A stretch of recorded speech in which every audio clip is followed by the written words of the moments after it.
Meghan Markle rumbled, royal weddings don't produce big bucks despite £1 billion claim. Meghan Markle and Prince Harry's wedding was a lavish occasion but is unlikely to have delivered much of an economic boost to the UK as the occasions don't produce big bucks, according to an unearthed report. Meghan and Harry claimed in their High Court battle this week against Associated Newspapers that the income from their 2018 wedding far outweighed the taxpayers' contribution to security. Although the royal family contributed to the wedding, the bulk of the £32 million occasion was covered by the taxpayer. Her lawyers also claimed that the event was not, in fact, publicly funded, but rather personally financed by HRH the Prince of Wales. The couple had asserted this week that they brought in an estimated £300 million in public relations value, £250 million for retail and restaurants, £150 million for fashion and £50 million on merchandise. In total, the Duke and Duchess of Sussex suggested that the event itself had raised £1.05 billion towards tourism in Britain, an astonishing assertion which defies previous estimates.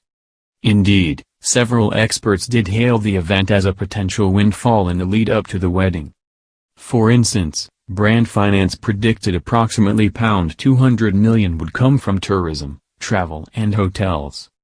Another £150 million could have come from the celebrations, £50 million from royal fans buying commemorative items, while the wedding itself would bring in approximately £100 million in free advertising for Britain, according to the experts. The Mirror claimed shortly after the wedding that the event brought £11 million to London and Windsor through Airbnb bookings, although this is far off the estimated £1 billion figure. CNN Business explained just before the wedding that the event was unlikely to live up to the expectations of an economic boost. The report read, "Past experiences show that grand royal events don't usually produce the big bucks businesses would like, and they barely register in terms of the performance of the wider economy." Howard Archer, the chief economic advisor to the A-Item Club, told CNN, "We would be wary of over-egging the potential impact or seeking to put a hard figure on the potential gains. It should be kept in mind that some of the retail spending may just be switched from spending on other items."